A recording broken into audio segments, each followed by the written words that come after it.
चलिए स्वागत करता हूँ आपका अपना यूट्यूब चैनल मैथ्स अड्डा सारण में। चलिए फिर मैं हाजिर हो गया एक नया सेशन लेके। आज हम फिर करने वाले हैं इसके झा सर का जो रेलवे प्रैक्टिस सेट आया है मैथ का बाय आर.के. सिंह सर का, हम वही करने वाले हैं। थंबनेल से तो आपको पता चल गया होगा कि आज हम प्रैक्टिस सेट 12 करने वाले हैं। देखिए, घर पर रहें, सुरक्षित रहें और ज़्यादा पैनिक होने की ज़रूरत नहीं है। हमारे बिहार में 15 मई तक लॉकडाउन लग गया है, तो इस लॉकडाउन में आप पढ़ते रहिए, ज़्यादा नेगेटिव दिमाग में नहीं लाना है, ठीक है। क्योंकि सिचुएशन थोड़ा सा ऐसा हो गया है कि पर डे अपने इंडिया में यानी भारत में 3 से 3.5 लाख केस आ रहे हैं और हमारे बिहार में 14 से 15 हज़ार केसेस आ रहे हैं। तो डरने की जरूरत नहीं है, आप घर में रहिए, सुरक्षित रहिए, बाहर बिना वजह के आप मत निकलिए। और अगर आप बाहर जाते हैं तो मास्क पहन के जाइए, प्रॉपर सैनिटाइजर करते रहिए और आके आप नहा लीजिए, कपड़ा को चेंज कर लीजिए और कपड़ा धोइए तो डिटॉल से धो लीजिए तो बेटर होगा। तो ज़्यादा पैनिक होने की ज़रूरत नहीं है, पढ़ते रहिए और मुस्कुराते रहिए, पॉजिटिव वे में रहिए। ज़्यादा नेगेटिव चीज़ को आप अपने थॉट में, दिमाग में मत लाइए। नेगेटिव लाइएगा तो आप थोड़ा सा डिप्रेशन की ओर जा सकते हैं, क्योंकि सिचुएशन ऐसा है। तो ठीक है, मुस्कुराते रहिए और पढ़ते रहिए और अपने इस भाई को सपोर्ट करते रहिए। अगर आप अभी तक आप टेलीग्राम चैनल से नहीं जुड़े हैं तो आप हमारे टेलीग्राम चैनल से जुड़ जाइए, लिंक आपको डिस्क्रिप्शन में मिल जाएगा। तो चलिए बिना टाइम वेस्ट के क्लास को हम शुरू करते हैं। चलिए आज का पहला क्वेश्चन देखते हैं। पहला क्वेश्चन क्या है? पहला क्वेश्चन है कि चित्र में एक प्रिज्म है जिसकी अनुप्रस्थ काट पर एक समकोण त्रिभुज है। इस प्रिज्म का आयतन क्या होता है? देखिए, फिगर थोड़ा सा टेढ़ा बनाया गया है, हम इसको सीधा बना लेते हैं। ठीक है, ठीक है, इसको, इस फिगर को हम थोड़ा सीधा बनाते हैं। ठीक है, और ये जो कनेक्ट है इस तरीके से कनेक्ट है, यही फिगर है। देखिए, ये जो एरिया होता है ये क्या होता है? बेस होता है, यानी कि आधार होता है। ये बेस होता है तो ये भी क्या हो जाएगा? बेस होगा। ठीक है, अब इसकी ऊंचाई दी गई है हमारे पास, ये हाइट होता है, हाइट हमारा यही होता है, h यही होता है। उसका दिया है 9 और इन त्रिभुज का दिया है बेस, बेस का दिया है 3 और 4। देखिए, हमसे क्या पूछा है? हमसे पूछा है कि प्रिज्म का आयतन क्या होगा। तो इस प्रिज्म का आयतन जानते हैं क्या होता है? इस बेस का क्षेत्रफल गुना ये ऊंचाई, यही होता है प्रिज्म का आयतन। जो होता है प्रिज्म का आयतन बराबर होता है इस बेस, इसका आधार का क्षेत्रफल गुना ऊंचाई, वही प्रिज्म का आयतन होता है। आधार का क्षेत्रफल गुना ऊंचाई। अब देखिए, आधार अगर समकोण त्रिभुज है, अगर मान लीजिए ये एक समकोण त्रिभुज है, ठीक है, इसका बेस 3 हो और लेंथ 4 हो, तो समकोण त्रिभुज का क्षेत्रफल क्या होता है? 1/2 आधार गुने ऊंचाई, यही होता है 1/2 आधार गुने ऊंचाई। तो इसका क्षेत्रफल क्या हो जाएगा? 1/2 आधार गुने ऊंचाई, और ऊंचाई कितना दिया है? 9। तो 2 से 4 को काट दीजिए 2 बार में, 3 दूनी 6, 9 6 54। इसका क्या हो जाएगा? 54 इसका आयतन हो जाएगा। तो ऑप्शन कौन सा सही हो जाएगा? तो ऑप्शन ई हमारा सही आंसर हो जाएगा। अगला क्वेश्चन देखते हैं, क्वेश्चन नंबर 2। क्वेश्चन नंबर 2 क्या कहता है कि किसी चक्रवृद्धि ब्याज की दर से कोई धन 15 वर्ष में 8 गुना हो जाता है। क्या हो जाता है? 15 वर्ष में 8 गुना हो जाता है। ठीक है, तो कितने वर्ष में? तो कितने वर्ष में 2 गुना हो जाएगा? क्या हो जाएगा? 2 गुना हो जाएगा। यही हमसे पूछा गया है। क्या पूछा गया? टाइम। देखिए, इस तरह के प्रश्न को हम कैसे सॉल्व करते हैं? n1 - 1 बटा n2 - 1 बराबर t1/t2 या r1/r2। बात को समझिएगा, ये n1 क्या है? गुना गुनी है, कितना गुना होगा या कितना गुनी होगी, बात को समझिएगा। ये n2 भी क्या है? ये भी गुना गुनी है, ये गुना गुनी। अब आप समझ रहे होंगे कि n1 यानी कि जो पहला बात की जाए, n2 मतलब कि जो दूसरा गुना गुनी की बात की जाए, t1 यानी कि पहला समय, t2 यानी कि दूसरा समय। इसमें कभी कभी दर भी पूछता है, तो r1 यानी कि दर पहला, r2 यानी कि दर दूसरा। इसको हम यहाँ पे लिख दिए। ये चीज को आप दिमाग में रखिएगा, ये क्वेश्चन एकदम तुरंत बनेगा। अब देखिए, 15 वर्ष में 8 गुना, पहला यहाँ पे t1 क्या हो गया? 15, n1 हमारा 8 गुना, t2 हमसे पूछ रहा है और n2 क्या दिया है? 2 गुना, यही दे दिया है। अब देखिए, n1 कितना दिया है? 8 गुना, तो 8 माइनस 1, 2 गुना कितने वर्ष में हो जाएगा 2 माइनस 1। T1 हमारे पास क्या दिया है 15 वर्ष, T2 हमसे पूछ रहा है, बस काम खत्म। 8 में से 1 गया 7, 2 में से 1 गया 1, तो 15 बट्टा T2, T2 इधर आ जाएगा तो T2 बराबर 15 बट्टा 7। अब 15 बट्टा 7 को क्या लिख सकते हैं 7 दूनी 7 पूर्णांक 1 बट्टा 2 वर्ष में, यानी कि 7 दूना 14, 7.5 वर्ष में दुगना हो जाएगा। तो ऑप्शन सी आपका सही आंसर हो जाएगा। अब देखिए कभी भी आपसे गुना गुनी का सवाल पूछे यही लगाइएगा, n1 माइनस 1 बट्टा n2 माइनस 1 बराबर T1 बट्टा T2। अगर समय पूछे तो अगर दर की बात की जाए तो इसको हटा के R1 बराबर R2 कर दीजिएगा, आपका आंसर तुरंत आ जाएगा। अब देखिए इतना आपको लिखने की जरूरत नहीं, जब आप प्रैक्टिस कीजिएगा ना तो आपको दिमाग में घुस जाएगा गुनी। अच्छा 15 वर्ष में 8 गुना, यानी कि 8 माइनस 1, T2 कितना है 2 गुना, 2 माइनस 1 बराबर 15 बट्टा T2, यानी कि 7 बट्टा 2 बराबर 15 बट्टा T2, यानी कि 7 बट्टा 1 बराबर, यानी कि T2 बराबर 7.5 वर्ष। एकदम बिना पेन पेपर का आंसर आएगा। लेकिन कब, चलिए अगला क्वेश्चन देखते हैं, क्वेश्चन नंबर 3। क्वेश्चन नंबर 3 क्या कहता है कि यदि अल्फा तथा बीटा समीकरण x square minus 2x plus 4 बराबर 0 के मूल है। लिख लीजिए पहले x square minus 2x plus 4 बराबर 0 के मूल है, तो वह समीकरण क्या होगा जिसका मूल अल्फा का क्यूब बट्टा अल्फा का स्क्वायर तथा बीटा का क्यूब बट्टा बीटा का स्क्वायर। अब देखिए ये क्या है अल्फा का स्क्वायर बट्टा, यानी कि इसका मान क्या अल्फा आ जाएगा। अब बीटा को बीटा क्यूब से भाग देंगे तो क्या आ जाएगा बीटा, यानी अल्फा और बीटा ही का हमको पूछ रहा है। ये इतना दे के बेवकूफ़ बनाया है, ठीक है, लेकिन हमको कोई मतलब नहीं है, हम आते हैं। देखिए अब इसका कंपेरिजन हम किससे करवाते हैं, x square plus b x plus c बराबर 0। यहाँ से अल्फा प्लस बीटा का मूल क्या होता है, अल्फा प्लस बीटा का मूल होता है माइनस बी बाई ए। अब देखिए यहाँ माइनस बी बाई ए क्या हो जाएगा, यानी कि माइनस और माइनस टू और ए के पास क्या है 1, यानी कि ये तो अल्फा प्लस बीटा का मान क्या आ गया 2। अब यहाँ से अल्फा इंटू बीटा का मान कैसे निकालते हैं, सी बट्टा ए। सी क्या है यहाँ पे 4 है और एक ए क्या है ए है, यानी कि ये हो गया 4, ठीक है। अब देखिए अब अल्फा का मान हमारे पास alpha plus beta 2, alpha into beta 4 आ गया। तो कैसे निकालते हैं हम, x square minus alpha plus दोनों मूलों का योगफल गुना x plus alpha into beta का स्क्वायर, अल्फा इंटू बीटा बराबर 0, ठीक है। अब देखिए यहाँ से alpha x square minus alpha plus beta का मान क्या है 2, तो ये क्या हो जाएगा 2x plus alpha into beta का मान कितना है 4, तो ये हो जाएगा 4 बराबर 0, यानी कि x square minus 2x plus 4 बराबर 0। तो ऑप्शन कौन सा सही हो जाएगा, x square minus 2x plus 4 बराबर 0, यानी कि ऑप्शन ए हमारा सही आंसर हो जाएगा। ये अगला क्वेश्चन देखते हैं, क्वेश्चन नंबर 4। क्वेश्चन नंबर 4 क्या कहता है कि एक निश्चित साधारण ब्याज की दर पर एक राशि 8 वर्ष में स्वयं का 3 गुना और समान ब्याज पर इसी राशि पर 5 गुना हो जाता है, कितना समय लगेगा। अभी हमने क्या कहा है कि n1 माइनस 1 बट्टा n2 माइनस 1 बराबर t1 बाई t2। ये फॉर्मूला हमने इसके पहले ही क्वेश्चन में सॉल्व किया था। अब देखिए यहाँ पे t1 क्या दिया है 8 वर्ष दिया है और n1 कितना दिया है तो 3 गुना, t2 हमसे निकालने के दिया गया है और n2 कितना गुना 5 गुना।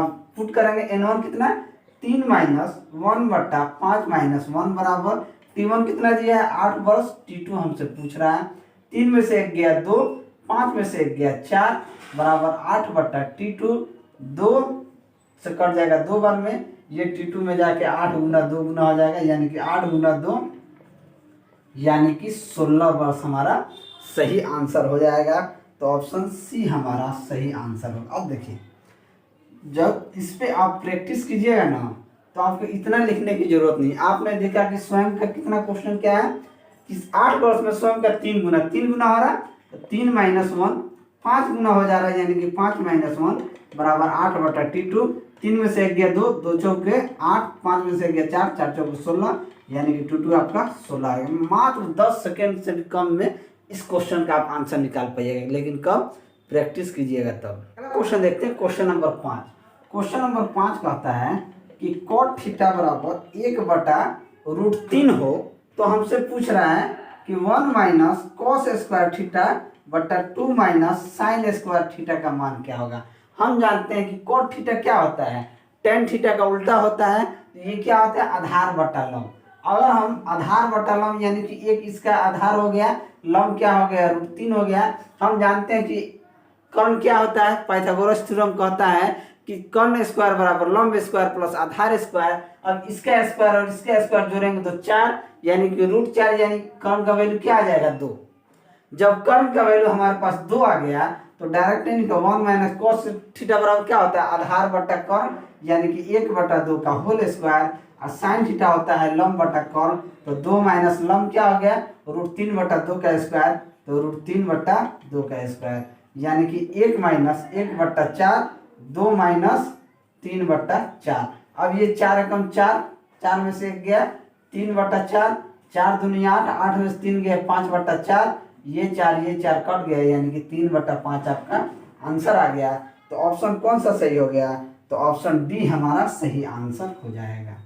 अगला क्वेश्चन देखते हैं, क्वेश्चन नंबर 6। क्वेश्चन नंबर 6 क्या कहता है, क्वेश्चन नंबर 6 कहता है कि विवाह के समय एक आदमी अपनी पत्नी से 6 वर्ष बड़ा था। विवाह के 12 वर्ष बाद उसकी आयु अपने पत्नी से 6/5 गुनी थी। तो विवाह के समय दोनों की आयु क्या थी। ठीक है, ये क्वेश्चन नंबर 6 है। मान लीजिए ये मेल है, लड़का है, ये फीमेल है। ठीक है, लड़की की शादी 18 वर्ष के बाद होती है। तो हमने मान लिया कि अगर लड़की का उम्र 18 साल की है तो लड़का इससे 6 वर्ष बड़ा है। तो 6 वर्ष बड़ा है तो ये कितना साल का होगा, 24 साल का लड़का होगा। क्वेश्चन के अकॉर्डिंग चल रहे हैं हम। 6 वर्ष लड़का बड़ा है, इन दोनों में कितना का अंतर हो गया, 6 का अंतर हो गया। ठीक है, अब कह रहा है 12 वर्ष बाद, अब 12 वर्ष बाद इसका उम्र कितना हो जाएगा, तो 36 साल का हो जाएगा। अब 12 वर्ष बाद ये कितने साल की हो जाएगी, तो ये हो जाएगी 30 साल की हो जाएगी। अब क्वेश्चन में कह रहा है कि 12 वर्ष बाद उसकी पत्नी से 6/5 गुना था। अगर इसकी पत्नी 12 साल बाद ये 30 वर्ष की है तो इसका 6/5 कितना होगा, 5 6 के 30, 6 6 36 यानी कि ये 36 साल का होगा 12 वर्ष बाद। यानी कि ये चीज हमारे पास सही फुलफिल करता है। तो विवाह के समय दोनों की आयु क्या थी, तो विवाह के समय दोनों की आयु क्या थी, एक का 24 साल था और दूसरे का 18 साल था। यही विवाह के समय उम्र हो जाएगी। तो ऑप्शन ए हमारा सही आंसर हो जाएगा।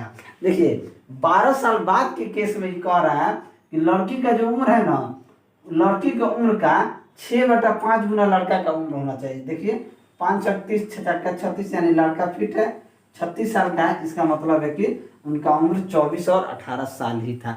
इसको मान के ही हम कर सकते हैं। चलिए अगला क्वेश्चन देखते हैं, क्वेश्चन नंबर 7। क्वेश्चन नंबर 7 क्या कहता है, यदि x बराबर 2 प्लस 2 के पावर 2/3 प्लस 2 के पावर 1/3 हो तो हमसे पूछ रहा है कि x³ minus 6x² plus 6x का मान क्या होगा। देखिए इसे हम 2 तरीके से कर सकते हैं। पहला तरीका क्या है कि पहला तरीका है कि इसको पहले इधर लेंगे, यहाँ पे क्यूब का केस है। अगर यहाँ इस इक्वेशन से जो गिवन है, अगर इसे x माइनस 2 बराबर 2 के पावर 2/3 प्लस 2 के पावर 1/3 करते हैं। अब दोनों तरफ क्यूब कर दें तो ये क्या हो जाएगा, क्यूब कर देंगे तो x माइनस 2 का होल क्यूब और इसका होल क्यूब करेंगे तो क्या हो जाएगा, a माइनस बी का होल क्यूब क्या होता है, a³ minus b³ minus 3ab into a minus b। ये क्या हो जाएगा, a³ माइनस b³ क्या हो जाएगा 8 minus 3ab into a minus b, यही होगा। तो ये क्या हो जाएगा x³ माइनस 8, 3 दूनी 6, 6x इंटू माइनस का 6x² माइनस 3 दूनी 6, 6 दूनी 12x, क्या हो जाएगा ये प्लस में 12x हो जाएगा। अब देखिए ये होता है a³ प्लस b³ करेंगे यानी 2 के पावर 2/3 का क्यूब प्लस 2 के पावर 1/3 का क्यूब, ये हो गया a³ plus b³ plus 3ab यानी 2 के पावर 2/3 इंटू 2 के पावर 1/3 इंटू 2 के पावर 2/3 प्लस 2 के पावर 1/3। अब देखिए हम जानते हैं कि a के पावर m गुना a के पावर m हो तो वो क्या हो जाता है, a के पावर m प्लस n हो जाता है, यही होता है। अब ये दोनों पावर क्या हो जाएगा, जुड़ जाएगा। तो यहाँ से इसको पहले देख लेते हैं। 2 के पावर 2/3, ये 3 3 क्या हो जाएगा, कट जाएगा। ये 3 2 के पावर 2/3 इंटू 2 के पावर 1/3 क्या होता है, हम जानते हैं कि a के पावर m गुना a के पावर m क्या हो जाता है, a के पावर m प्लस n होता है। ठीक है, अब देखिए इन दोनों को जोड़ देंगे तो ये क्या हो जाएगा, 3 का मल्टीपल हम रहने देते हैं। यहाँ क्या हो जाएगा, 2 के पावर 2/3 प्लस 1/3 क्या हो जाएगा, 3/3, यानी कि ये हो गया 1। अब इसको इससे गुना करेंगे तो 2 के पावर 1 इंटू 2 के पावर 2/3। ठीक है, फिर इस संख्या से इससे गुना करेंगे तो ये क्या हो जाएगा, 3 इंटू 2 के पावर 1 इंटू 2 के पावर 1/3। अब देखिए फिर यहाँ 1 के पावर m गुना 1 के पावर n जोड़ेंगे तो यहाँ से 4 2 6 हो गया, 6 प्लस ये हो जाएगा 2 के पावर 3 एकम 3 2 5, यानी 3 इंटू 2 के पावर 5/3। ठीक है, ये 5/3 हो जाएगा, और 3 इंटू 3 एकम 3 एक 4, यानी कि 2 के पावर 4/3, ये यहाँ से हो जाएगा। अब देखिए यहाँ एक्स क्यूब हमसे क्या पूछा है, x cube minus 6x² plus 6x, यहाँ एक्स क्यूब है, माइनस का 8 है, इस 8 को उधर भेज देंगे, माइनस 6² है। ठीक है, लेकिन यहाँ पे 12x है, यानी कि अगर इसे 6x प्लस 6x लिख दें तो हमारा काम हो जाएगा। तो इस 6x को हम इधर भेज देंगे, माइनस 8 को इधर भेज देंगे। जब माइनस 8 इधर आएगा तो ये क्या हो जाएगा, 14 हो जाएगा। माइनस 8 आके इधर 8 प्लस 6 14 हो जाएगा, और ये 6x यहाँ पे था तो ये 6x जाके उधर क्या हो जाएगा, माइनस हो जाएगा। तो इसको हम मिटा देंगे, क्या हो जाएगा, 14 माइनस ये 3 इंटू 2 के पावर 5/3 प्लस 3 के पावर 2 के पावर 4/3 माइनस का 6x। अब देखिए क्या करना है, x का वैल्यू हमारे पास ये गिवन है। जब x का वैल्यू ये गिवन है तो ये x की जगह ना इस वैल्यू को गिवन पुट करेंगे। ठीक है, अब ये तो हमारा ठीक है, अब इस x की जगह पे इन सभी को वैल्यू को हम पुट करेंगे, इसको हम यहाँ मिटाते हैं। ठीक है, अब यहाँ से हमारे पास क्या आ जाएगा, 14 माइनस यहाँ माइनस का 6 14 माइनस 3 इंटू 2 के पावर 5/3 प्लस 3 इंटू 2 के पावर 4/3 माइनस का 6 गुना ये क्या हो जाएगा, 2 प्लस 2 के पावर 2/3 प्लस 2 के पावर 1/3। अब देखिए यहाँ से 14 माइनस, इसको यहाँ रहने देते हैं। ठीक है, इसको कॉमन कर, माइनस 6 दूना 12, यहाँ माइनस कर देंगे। ठीक है, इसको यहाँ माइनस कर देते हैं। अब यहाँ पे माइनस प्लस माइनस क्या हो जाएगा, 6 के पावर 6 इंटू 2 के पावर 2/3 माइनस हो गया, फिर माइनस का 6 इंटू 2 के पावर 1/3, और ये माइनस 3 के पावर 2 के पावर 5/3 प्लस 3 के पावर 3 इंटू 2 के पावर 4/3। ठीक है, अब देखिए कहीं थोड़ा सा मिस्टेक हो रहा है। ठीक है, अच्छा है, यहाँ पे प्लस है तो प्लस रहने देंगे, यहाँ पे प्लस है। ठीक है, ये माइनस है, ये माइनस दोनों है, ये आपका प्लस है। अब देखिए क्या करते हैं, इस चीज़ को अब हम मिटा देते हैं। ठीक है, इस चीज़ को मिटा देते हैं क्योंकि ये चीज़ पीछे करके आप देख लीजिएगा। ठीक है, इस चीज़ को थोड़ा सा मिटा देते हैं ताकि हम यहाँ पे समझा पाए। अब देखिए ये 14 में से 12 गया 2, ये तो कंफर्म है कि ये 14 में से 12 जाएगा 2 आएगा। अब इस चीज़ को हम 3 गुना 2 इंटू 2 के पावर 2/3 लिख सकते हैं। अब 2 1 के पावर m गुना 1 के पावर n क्या होता है, 2 3 3 2 5, ये क्या हो जाएगा, 3 इंटू 2 के पावर 5 5/3 हो जाएगा। ठीक है, ठीक इसमें भी ऐसे ही करेंगे, 3 इंटू 2 के पावर 1/3, यानी कि ये हो जाएगा 2 के पावर 4/3। ठीक है, ये माइनस 3 इंटू 2 के पावर 5/3, और ये 3 इंटू 2 के पावर 3 है। अब देखिए ये तीनों चारों क्या हो जाएगा, कट जाएगा, तो हमारा आंसर क्या आ जाएगा, हमारा आंसर 2 आ जाएगा। तो ऑप्शन कौन सा सही हो जाएगा, तो ऑप्शन बी आपका सही आंसर हो जाएगा। ये बहुत लंबा मेथड है, आप देख सकते हैं, बहुत लंबा और इसमें बहुत टाइम लगने वाला है। ठीक है, तो इस तरीके से नहीं करके हम किस तरीके से करेंगे ये देखिए। हम क्या करेंगे, हम डायरेक्ट हम क्या करते हैं कि इस वाले वैल्यू को, इस वाले को हमने ए बराबर हमने मान लिया 2, बी बराबर हमने मान लिया। ठीक है, हम क्या करते हैं, ए बराबर मान लिए 2, बी बराबर मान लिए 2 के पावर 2/3 और सी बराबर मान लिए 2 के पावर 1/3। हम जानते हैं a cube minus a cube plus b cube plus c cube minus 3abc होता है। अब वैल्यू पुट करेंगे, 2 का क्यूब, बी का क्या हो जाएगा 2 के पावर 2/3 का क्यूब प्लस सी क्या हो जाएगा 2 के पावर 1/3 का क्यूब माइनस 3 गुना abc 2 इंटू 2 के पावर 2/3 गुना 2 के पावर 1/3। अब देखिए ये 3 कट जाएगा, ये 3 कट जाएगा, 2 का क्यूब कितना हो जाएगा 8, 2 का स्क्वायर 4, 2 एकम 2 माइनस 3 दूनी 6, 3 दूनी 6 हमारा ये आ गया है, ए के पावर m गुना ए के पावर n यानी कि 2 के पावर ये क्या हो जाएगा 3, 1 हो जाएगा, तो 6 दूना 12, ये हो जाएगा 12, 8 4 12, 2 14 यानी कि 14 माइनस 12 यानी कि 2 हमारा आंसर आ जाएगा। तो ऑप्शन कौन सही हो जाएगा, ऑप्शन बी हमारा सही आंसर हो जाएगा। वो लॉन्ग मेथड था, ये शॉर्ट मेथड है। क्वेश्चन नंबर 8, क्वेश्चन नंबर 8 क्या कहता है कि किसी कक्षा में 18 लड़कों के एक टेस्ट में प्राप्त अंकों का औसत 16 है, जबकि कक्षा में कुल 30 विद्यार्थियों का औसत 18.1 है, तो लड़कियों का प्राप्तांक औसत क्या होगा। देखिए बॉयज का औसत कितना दिया है, हम जानते हैं कि औसत बराबर क्या होता है, सभी संख्याओं का योग बट्टा सभी संख्या। तो अगर हम बॉयज का टोटल नंबर देख लें, बॉयज का टोटल नंबर देख लें तो क्या हो जाएगा, औसत गुना संख्या।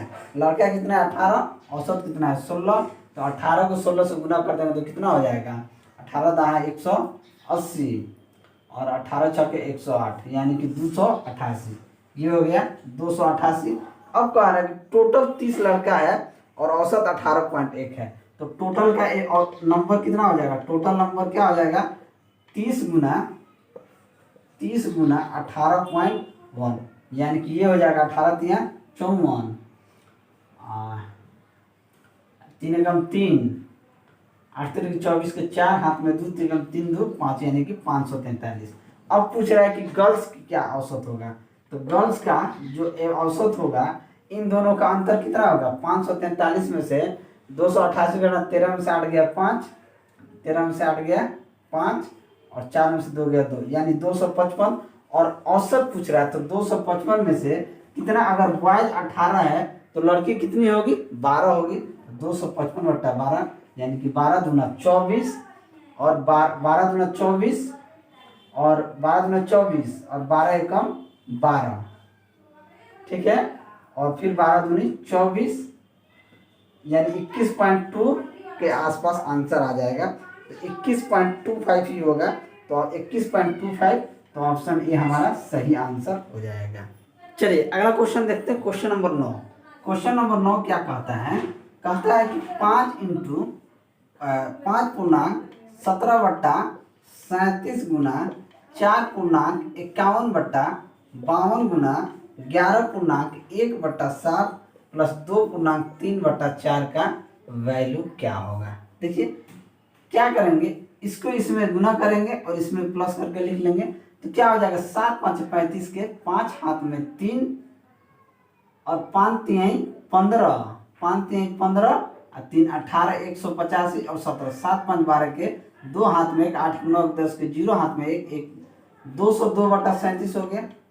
ये हो जाएगा 4 दूनी 8 4 5 20 यानी कि ये हो जाएगा 259/52 इंटू 11 7 77 78/7 प्लस 4 दूना 8 3 11/4। अब देखिए जब प्लस में यहाँ लास्ट पोजीशन देखिए 11/4 है, ठीक है, ये सारा मल्टीपल में है प्लस में यानी 11/4 को भाग देंगे तो 4 दूनी 8, 4 दूनी 8, 3 बचा, 4 7 28, 4 5 20, यानी कि 2.75 आएगा 11/4 में।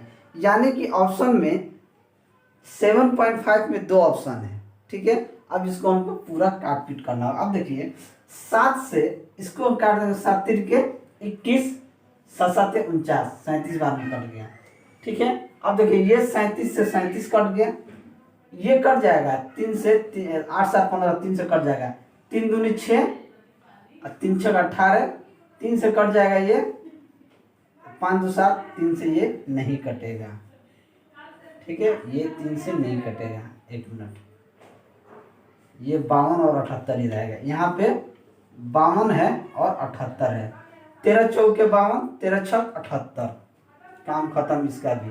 2 दूना 4, 2 3 6, ठीक है। और 2 से ये कट जाएगा 101 बार में, यानी कि 101 यानी कि 300, 3 प्लस 2.75 यानी कि 305.75 हमारा क्या हो जाएगा, आंसर हो जाएगा। तो 305.75 ऑप्शन बी हमारा सही। अगला क्वेश्चन देखते हैं, क्वेश्चन नंबर 10। क्वेश्चन नंबर 10 क्या कहता है कि एक व्यापारी ने 2 प्रकार की चीजों को प्रत्येक को 10,000 की दर पर खरीदा। 2 है CP1 और CP2 की बात की जाए तो दोनों का कॉस्ट प्राइस 10,000 है, ठीक है। 10,000 में खरीदा, एक पे 20% हानि और दूसरा पे 20% लाभ हुआ, तो उसे पूरे सौदा में कितने % का लाभ हानि हुआ। अब देखिए 10,000 का वस्तु लिया, एक पे 20% का लॉस हुआ, 20% का लॉस हुआ, यानी कि 10,000 का वस्तु को 80/100 रुपया में बेचा, यानी कि इसे कितना में बेचा, 8,000 रुपया में बेचा, एक को 8,000 रुपया में बेच दिया, ठीक है। दूसरे को 20% लाभ पे बेचा, तो 10,000 को 120% पे बेचा, तो 2 जीरो से 2 जीरो कट गया, यानी कि 12,000 में बेचा। यानी 20,000 रुपया में खरीदा था, उसका टोटल कॉस्ट कितना था 20,000, और प्रॉफिट और लाभ में बेच दिया तो कितना में बेचा, 12 8 20,000, यानी कि ना तो उससे प्रॉफिट हुआ ना तो लॉस हुआ, no profit no loss, no profit no loss इस केस में हुआ, ठीक है। तो ऑप्शन कौन सा सही आंसर हो जाएगा, ना लाभ हुआ ना हानि, तो ऑप्शन डी हमारा सही आंसर हो जाएगा। क्वेश्चन देखते हैं, क्वेश्चन नंबर 11। क्वेश्चन नंबर 11 क्या कहता है कि 0 1 3 4 5 6, 0 1 2 3 4 5 6 अंकों से 5 अंकों की वैसी संख्या जो 4 से विभाज्य कितनी संख्याएं बनाई जा सकती है जबकि अंकों की पुनरावृत्ति ना हो। 5 अंकों की संख्या बनानी है जो 4 से विभाज्य हो, ठीक है। अब देखिए 1 2 3 4 और 1 5, ठीक है, जो 4 से विभाज्य हो। अब 4 से विभाज्य होने के लिए जिसका अंतिम जो नंबर होगा या तो वो 0 4 होगा या 20 होगा या 40 होगा या 00 होगा, यही तरीका होता है। तो ये कितना रास्ता है, 4 रास्ता है जो 4 से विभाज्य हो।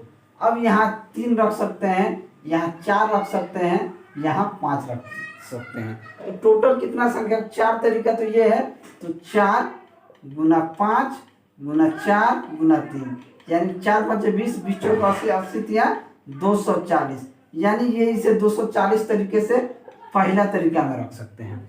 दूसरा तरीका क्या है, दूसरा में भी 5 ही को रखना है जिसका पुनरावृत्ति ना हो, उसमें भी क्या है 1 2 3 4, 1 2 3 4 5। अब उसमें रखने का क्या तरीका हो सकता है, अब देखिए 4 से जो विभाज्य हो, यहाँ पे हम 4 से विभाज्य होने के लिए हम यहाँ पे 12 रख सकते हैं, लास्ट में 24 रख सकते हैं, 36 रख सकते हैं, 36 रख सकते हैं। उसके बाद हम 36 के बाद हम 56 को रख सकते हैं, 56 के बाद हम क्या रख सकते हैं, 56 के बाद हम 52 रख सकते हैं, ठीक है, 52 56 हो गया, 64 रख सकते हैं, यहाँ पे हम 16 भी रख सकते हैं और यहाँ पे हम 32 भी रख सकते हैं। 1 2 3 4 5 6 7 8, यानी कि 8 तरीका से हम इसमें और इसमें फिल कर सकते हैं, जो कि यानी कि 8 तो तरीके यहाँ रखने का तरीका है। अब इसमें हम 3 4 4 यहाँ पे भी हम रख सकते हैं। तो 8 तरीका तो हमारा ये रखने का है, और ये 3 गुना 4 हो गया, 4 चौके 16, 16 3 48, 48 गुना 8 क्या हो जाएगा, 8 अठाई 64 के 4, 8 अठाई 64 के 4 हाथ में 6, 8 चौके 32, 8 चौके 32, अच्छा 38 यानी कि 384 ये हो गया। अब देखिए 384 वो 240 ये, इन सभी को जोड़ देंगे तो 4, 8 4 12 के 2, हाथ में 1 2 1 3 3 3 6, यानी कि टोटल 624 तरीका है जिसे हम इसे रख सकते हैं। तो 624 यानी कि ऑप्शन सी हमारा सही आंसर हो जाएगा। अगला क्वेश्चन देखते हैं, क्वेश्चन नंबर 12। क्वेश्चन नंबर 12 क्या कहता है कि एक दुकानदार ने नई वस्तु की कीमत 1280 रुपया अंकित की। यदि 10% छूट देने के बाद भी उसे क्रय मूल्य पर 20% का लाभ होता है तो वस्तु का क्रय मूल्य क्या है। देखिए 1280 रुपया अंकित किया, 10% छूट दे दिया तो उसको कितना बेचा, 1 0 से 1 0, 1 0 से 1 0,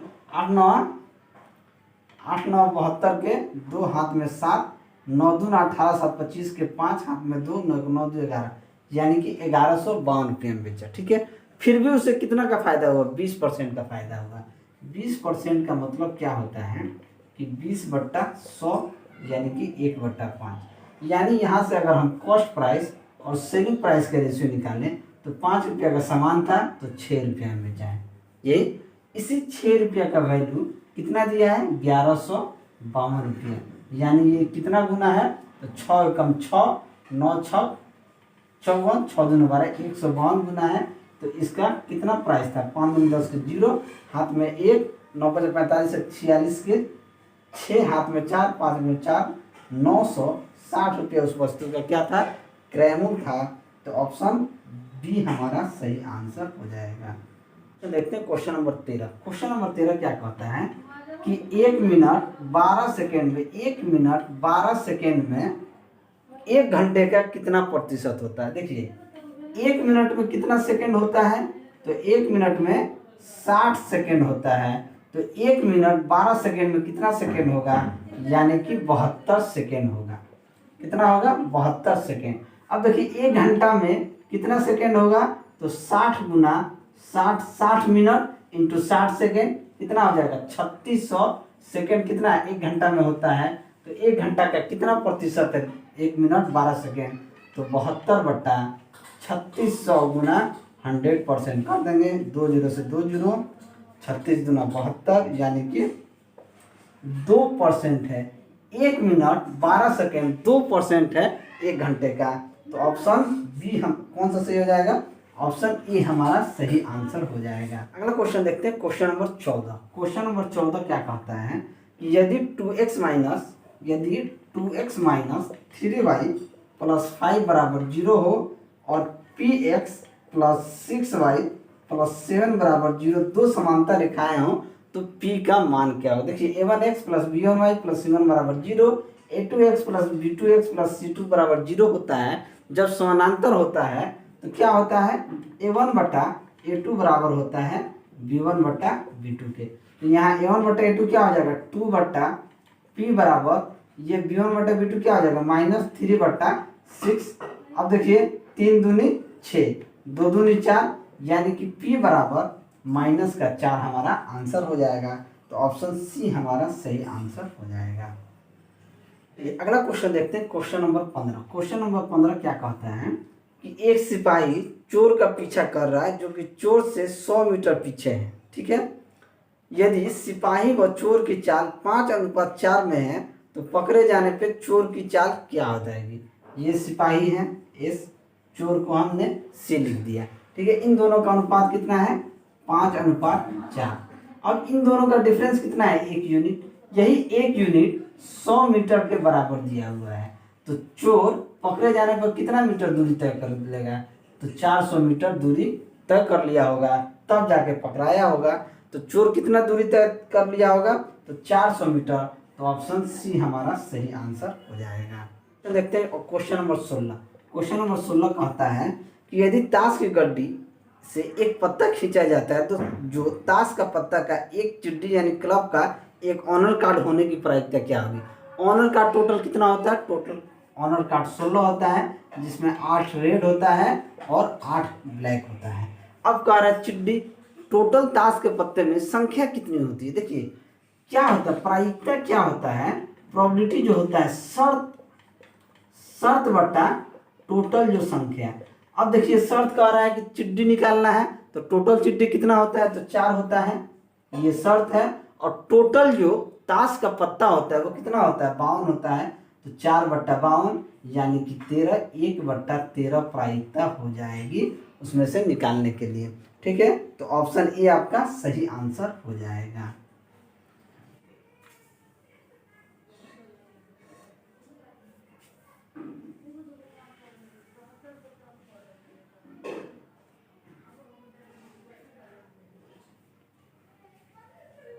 चलिए अगला क्वेश्चन देखते हैं, क्वेश्चन नंबर 17।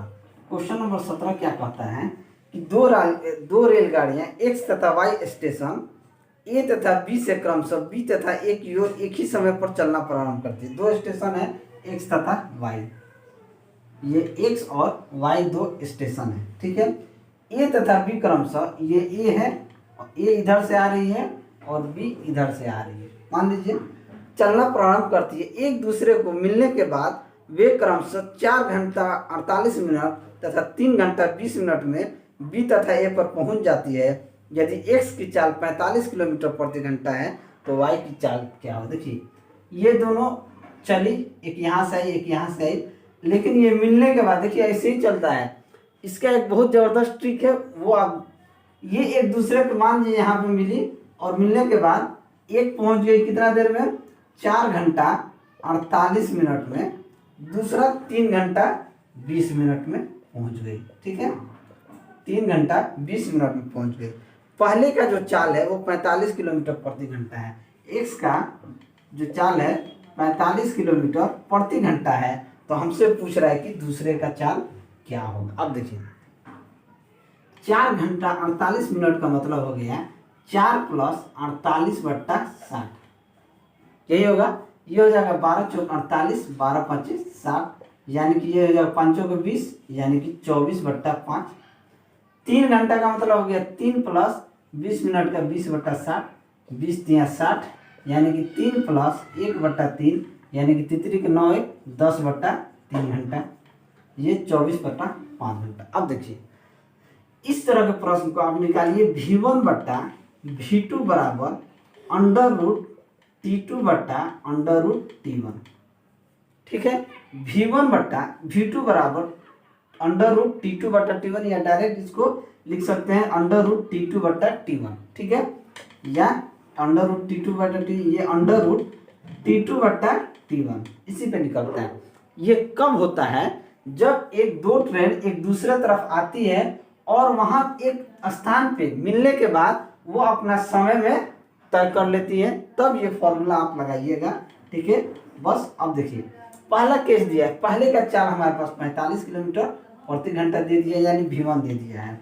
V2 हमसे पूछ रहा है, T2 का वैल्यू हमारे पास क्या है, T2 का वैल्यू है हमारे पास 10/3 और T1 का वैल्यू हमारे पास क्या है 24/5, तो 24/5।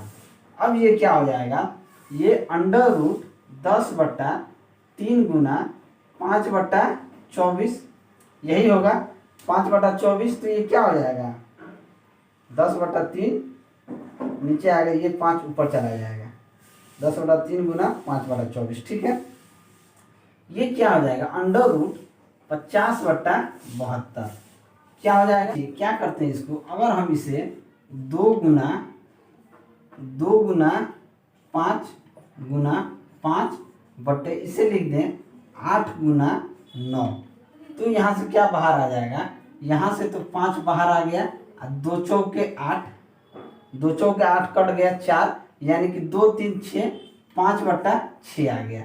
अब 5/6 आ गया तो ये 5 से ये 45 को 9 बार में काट देगा, तो यहाँ से V2 हमारे पास क्या आ गया 9 × 6 = 54 किलोमीटर प्रति घंटा हमारा क्या आ जाएगा, आंसर आ जाएगा। तो ऑप्शन बी हमारा सही आंसर हो जाएगा। क्वेश्चन देखते हैं, क्वेश्चन नंबर 18। क्वेश्चन नंबर 18 क्या कहता है कि 13 फीट लंबे एक सीढ़ी दीवार के साथ लगी खड़ी है। सीढ़ी के निचले भाग को दीवार से कितना दूर हटाया जाए ताकि उसका ऊपरी भाग दीवार की चोटी से 1 फीट नीचे खिसक जाए।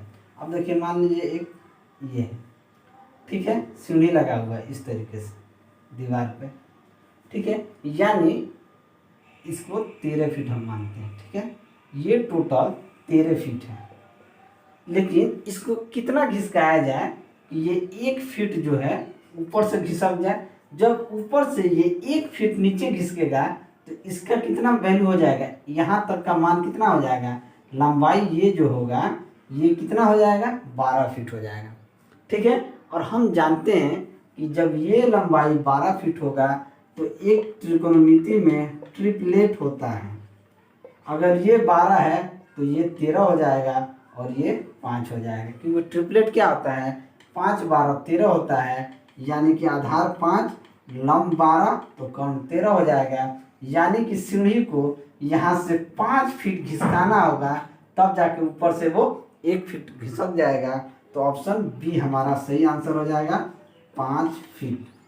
अगला क्वेश्चन देखते हैं, क्वेश्चन नंबर 19। क्वेश्चन नंबर 19 क्या कहता है कि जतिन, अमृत तथा निर्जर 520 रुपया में किराए पर एक कार लिए। वे उस कार को क्रमशः 6 घंटे, 9 घंटे तथा 11 घंटे प्रयोग में लाते हैं। यदि वे इसका किराया अनुपातिक रूप में देते हैं तो अमृत के द्वारा कितना रुपया दिया गया। अब देखिए, जतिन है, अमृत है और नीरज है, ये 6, 9 और 11 घंटे यूज करते हैं। तो बोला गया अमृत के द्वारा कितना रकम दिया गया है। तो अगर इसे अनुपात में लेंगे तो 9 अनुपात अमृत दिया, टोटल कितना है, 9 6 15, 15 10 25 से 26 अनुपात है। कितना रुपया में भाड़ा लिया था लोग, तो 520 रुपया में 26 दूना 52 यानी 20, यानी कि 9 दूना 18, 180 रुपया अमृत के द्वारा पैसा दिया गया। तो ऑप्शन ए आपका सही आंसर हो जाएगा।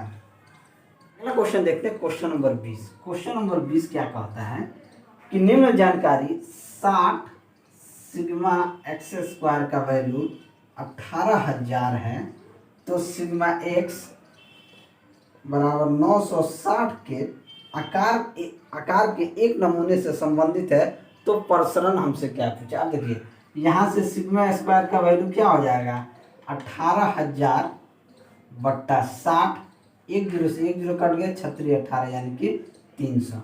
सिग्मा स्क्वायर का वैल्यू यहाँ पे 300 आ गया।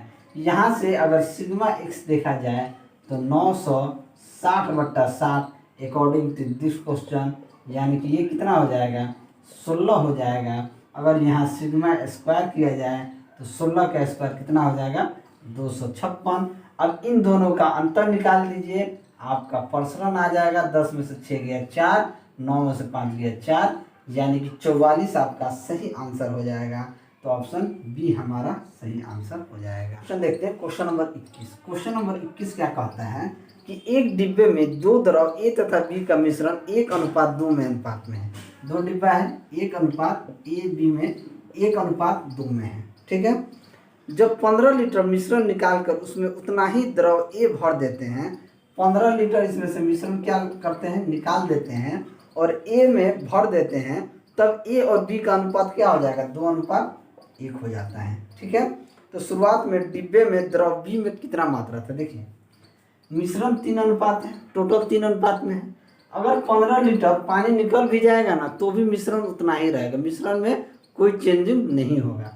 लेकिन कह रहा है जब 15 लीटर निकल जा रहा है तो 2:1 में हो जा रहा है, यानी कि पानी इसमें ज़्यादा मिला दिया जाता है, तब ना पानी 1 से 2 हो जाता है। लेकिन बी कितना था, 2 था, तो इसको हमें 2 बनाने में 2 से गुना करेंगे तो ये हो जाएगा 2 दूना 4 और 2 एकम 2, यानी बी का अनुपात 2 का 2 हो गया। अब इसमें कितना चेंजिंग आ गया, 3 का अंतर आ गया। यही 3 का अंतर 15 लीटर के बराबर है, तो 1 का अंतर क्या हो जाएगा, 5 लीटर के बराबर हो जाएगा। जब 1 का अंतर 5 लीटर के बराबर हो जाएगा तो इस टोटल 6 यूनिट में 6 दूना कितना यूनिट होगा, तो 6 गुना 5 यानी कि 30 लीटर होगा। अब देखिए, जब 30 लीटर का वैल्यू ये 3 के बराबर है, जब 3 के बराबर है 30 लीटर, तो 1 का वैल्यू क्या आ जाएगा, 10 तो हमसे पूछ रहा है कि दूध का क्या हो जाएगा, तो 10 दूना 20 लीटर हमारा सही आंसर हो जाएगा। तो ऑप्शन सी हमारा सही आंसर होगा। तो देखते हैं क्वेश्चन नंबर 22। क्वेश्चन नंबर 22 क्या कहता है कि निम्न में से कौन सी एक परिमेय संख्या है। तो परिमेय संख्या क्या होता है, जो p बाई क्यू के रूप में हो और q does not equal to 0, यही होता है। तो ऑप्शन देखिए कौन सा बाहर आ सकता है, जो रूट से बाहर आ जाए, जिसका फॉर्मेट p बाई क्यू के रूप में है। तो हमें तो एक ही ऑप्शन दिख रहा है कि 0/9 को हम 9/10 लिख सकते हैं। तो परिमेय संख्या यही हो जाएगा, p बाई क्यू के रूप में हो और q does not equal to 0। तो ऑप्शन डी हमारा सही आंसर हो जाएगा। Question number 23। क्वेश्चन नंबर 23 क्या कहता है, कहता है कि किसी भाग के प्रश्न में भागफल 403 है, यदि भाजक 100 एवं शेषफल 58 है तो भाज्य क्या होगा। भाज्य बराबर क्या होता है, तो भाज्य बराबर भाजक गुना भागफल प्लस शेष, यही होता है। भाज्य बराबर भाजक गुना भागफल जोड़ शेष। अब भाजक हमारे पास कितना दिया है, 100 दिया है, भागफल 403 दिया है, शेष 58 दिया है। तो क्या हो जाएगा, ये हो जाएगा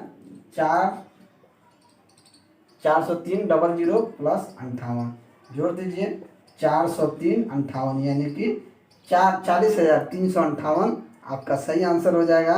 40,358 यानी कि ऑप्शन डी आपका सही आंसर हो जाएगा। तो देखते हैं क्वेश्चन नंबर 24। क्वेश्चन नंबर 24 कहता है कि ब्रिज अकेला एक दीवार को 7.2 दिन में पेंट कर सकता है, जबकि मधु को वह काम करने में 10.8 दिन लगते हैं।